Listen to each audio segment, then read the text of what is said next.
Hello everyone. So in this lecture we will see the joint setting for the bills and the article is 108.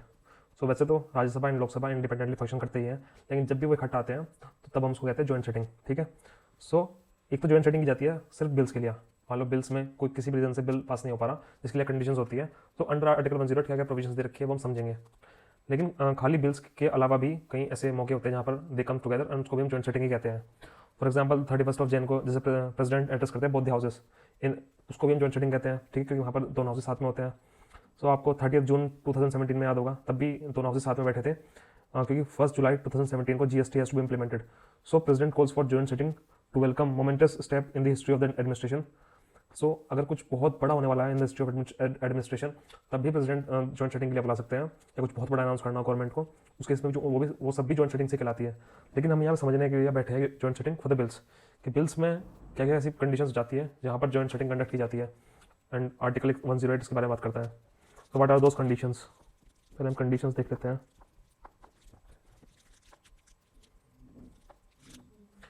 If a bill is passed by one house and is referred to the other, then the other house can. Conditions ये है कि if a bill is passed by one house, एक house से तो bill pass हो गया, and is referred to the other, किसी जो दूसरे हाउस है उनको रेफर कर दिया गया, then the other house can. तो उस केस में क्या क्या ऑप्शन होते हैं सेकंड हाउस के पास, वो हम देख लेते हैं. नंबर 1, जो सेकंड हाउस है they can pass the bill. अगर बिल पास हो गया तो बिल चला जाएगा प्रेसिडेंट के पास, ऑब्वियस है. ठीक. सेकंड कंडीशन क्या होगी? Amend the bill. Second house amend करना चाहता है बिल को. इसमें दो केस बनेंगे, नंबर 1 एंड नंबर 2. नंबर 1, जो भी अमेंडमेंट हुई है both houses agree to it. So अगर एग्री कर लेते हैं, amended bill will go to the president. Amended bill go to the president. दूसरी कंडीशन बनती है डिसएग्रीमेंट की, कि जो भी अमेंडमेंट सेकंड हाउस ने किया फर्स्ट हाउस उससे एग्री नहीं करता, उस केस में डिसएग्री. ठीक है. देन एक ऑप्शन होता है रिजेक्ट करने का, reject the bill. Second house के पास एक ऑप्शन है रिजेक्ट करने का. एक है पास करने का ऑप्शन, एक है अमेंड कर दिया बिल को. Third is reject the bill. And the fourth is जब बिल पास ही ना किया हो सेकंड हाउस ने with in 6 months, bill is not passed with in 6 months. Number 1 बात समझिए, रिजेक्ट द बिल का मतलब अगर सेकंड हाउस ने रिजेक्ट कर भी दिया, इस केस में जो लाइफ ऑफ बिल है वो एंड नहीं हो जाती. यहाँ पर प्रेसिडेंट जब रिजेक्ट करते हैं तो life of bill will and, but in the case अगर सेकंड हाउस रिजेक्ट करता है तो लाइफ ऑफ बिल तो नॉट एंड. तो ध्यान रखना. ठीक है. Bill is not pass with in 6 months, तो हम 6 months को कब से काउंट करेंगे? ठीक है, हम काउंट करेंगे from the date of receipt and not for the date of introduction. जब से बिल इंट्रोड्यूस किया तब से काउंट नहीं होता. It is counted from the date of receipt and not from the date of introduction. Not from the date of introduction. ठीक है. अब ये जो 3 कंडीशंस है, फिर डिसएग्रीमेंट वाली, और ये 2 कंडीशंस जहाँ पर एक में तो रिजेक्ट कर दिया सेकंड हाउस ने, और एक है कि जब बिल पास नहीं हुआ विद इन 6 months. इन 3 कंडीशंस में डेडलॉक की कंडीशन बन जाती है. देखो, सेकंड हाउस ने अगर बिल पास कर दिया ऑब्वियसली प्रेसिडेंट के पास जाएगा एसेंट के लिए. सेकंड कंडीशन अमेंड किया, दोनों हाउस मान के अमेंडमेंट को कि हाँ सही है, जो भी अमेंडमेंट हो रही है एग्री किया, अमेंडेड बिल को प्रेसिडेंट के पास फॉरवर्ड कर दिया, सही है. लेकिन एक केस बना कि जब डिसएग्री हो गया अमेंडमेंट से फर्स्ट हाउस, जो भी सेकंड हाउस अमेंडमेंट करना चाहता है तो सेकंड हाउस एग्री नहीं करता. ठीक है, एक कंडीशन ये. दूसरी कंडीशन जब बिल रिजेक्ट हो जाए, reject the bill. Second house ने रिजेक्ट कर दिया जो भी फर्स्ट हाउस ने पास किया था बिल को, या bill is not passed with in 6 months. इन 3 कंडीशन में डेडलॉक की कंडीशन बन जाती है. It will lead to deadlock. Now, President can resolve this deadlock by notifying his intent to summon joint sitting of the Parliament. So, इस deadlock को resolve करने के लिए President will call for the joint sitting. You can write President can resolve the deadlock. Can resolve the deadlock by notifying his intent to summon joint sitting of the parliament. 7 joint sitting. So president can resolve this deadlock by notifying his intent to summon joint sitting of the parliament. So इस case में parliament की joint sitting president बुलाएंगे, ठीक है। ये sub article 108 के under आ रहा है, ठीक है। इस points we are studying under article 108. Then no house shall proceed with the bill once the joint sitting has been notified.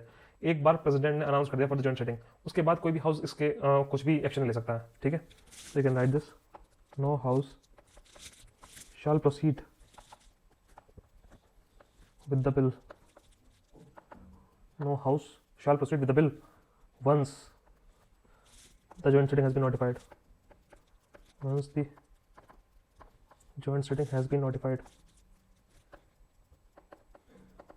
ठीक है। आर्टिकल 108 बताता है हमको इन सब के बारे में। In a joint sitting the bill shall be passed by simple majority. कौन सी मेजोरिटी चाहिए? Simple majority. In a joint sitting bill shall be passed by simple majority.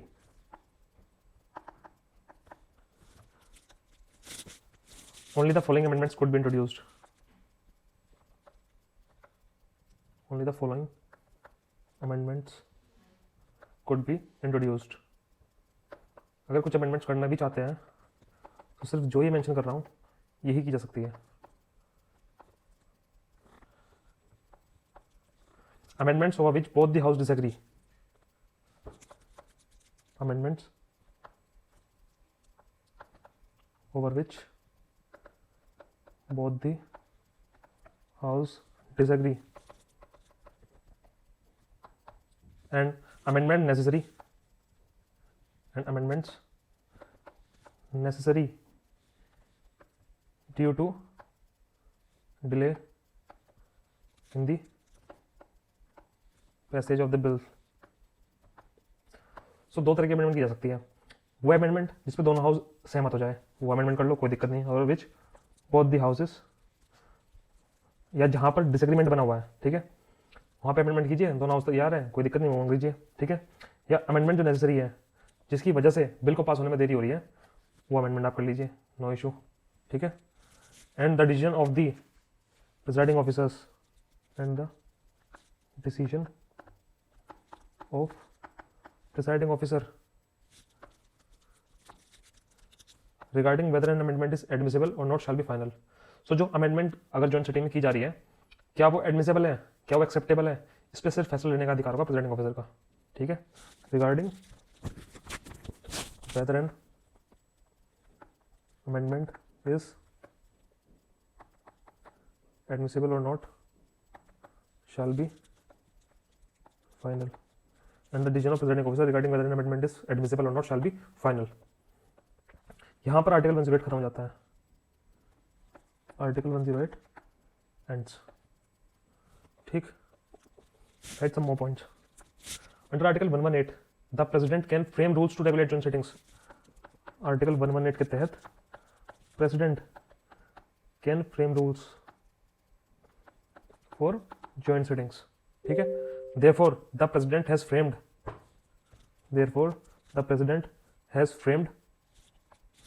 House of Parliament, joint sitting and communication rules. House of Parliament, joint sitting and communication rules, as per which, जिसके तहत, right, point number 1.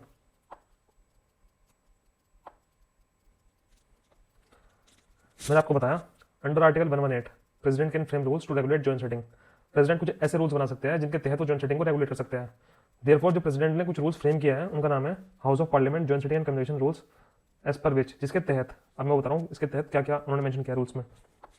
Number 1, the quorum of joint sittings 1/10 of the total strength of the both the houses. The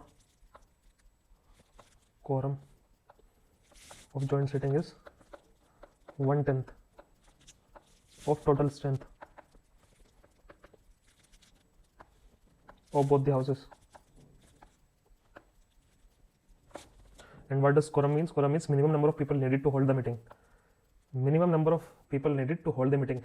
एक meeting को hold करने के लिए कितने minimum number of peoples are needed, उस चीज़ को हम क्वोरम बोलते हैं। सो जॉइंट सिटिंग में कितने minimum number of member of parliament होने चाहिए ताकि जॉइंट सिटिंग को होल्ड किया जा सके, that is 1/10 of the total strength of the both the houses. So दोनों हाउसेस की टोटल स्ट्रेंथ को मिलाकर के उसकी 1/10 होना चाहिए, ठीक है। सो फॉर एग्जाम्पल मान लो एक हाउस की स्ट्रेंथ 50, दूसरे की 50 हुई, total strength 100, so 1/10 of total strength, so 10 आदमी तो होने ही चाहिए, ठीक है। इसको क्वोरम बोलेंगे, okay. Rule number 2, the rule of Lok Sabha shall apply. Joint sitting में the rule of Lok Sabha shall apply. तो किसके रूल लागू होंगे लोकसभा जॉइंट सिटिंग में? लोकसभा के rule of Lok Sabha shall apply. And presiding officer कौन होगा? The presiding officer is speaker, speaker साहब होंगे, ठीक है, प्रिजाइडिंग ऑफिसर। लेकिन अगर स्पीकर एब्सेंट है उस केस में डेप्यूटी स्पीकर। लेकिन मान लो डेप्यूटी स्पीकर भी एब्सेंट है, उस केस में डेप्यूटी चेयरमैन। और मान लो डेप्यूटी चेयरमैन भी एब्सेंट है, उस केस में house shall determine who shall preside, house determines who shall preside. And यहाँ पे हाउस से जो मतलब है both Lok Sabha plus Rajya Sabha sitting together, ठीक है। यहाँ पर किसी एक हाउस की बात नहीं हो रही, बहुत लोकसभा प्लस राज्यसभा की बात हो रही है। तो वो डिसाइड करेंगे हु विल प्रिसाइड। तो ये 3 रूल्स हैं जो प्रेसिडेंट ने मेंशन किए हुए हैं under house of parliament joint sitting and communication rules, जिसके तहत ये 3 पॉइंट आते हैं, ठीक। I will give some note. Write down point number 1. As per the Constitution, the joint sitting is applicable for ordinary plus financial bills. ठीक है। Constitution कहता है कि आप जॉइंट सिटिंग सिर्फ ऑर्डिनरी और फाइनेंशियल बिल्स के लिए बुला सकते हो और किसी चीज़ के लिए नहीं, और किसी अन्य बिल के लिए नहीं बुला सकते। अन्य बिल्स मतलब not applicable for money plus constitution amendment bills, amendment constitution amendment bills, इनके लिए नहीं बुला सकते, इनके लिए बुला सकते हो, संविधान के लिए मेंशन करता है। सो क्या क्या प्रीवियस इंस्टेंसेस रहे, कौन कौन से बिल है जहाँ पर जॉइंट सिटिंग को बुलाया गया था? So 3 previous instances of joint sitting are, so कौन से ऐसे 3 बिल थे जिनके टाइम पे जॉइंट सिटिंग को बुलाया गया था? नंबर 1 1961 में डाउरी प्रोहिबिशन बिल, इस बिल के टाइम पे भी जॉइंट सिटिंग हुई थी। 1978 में then we have banking service,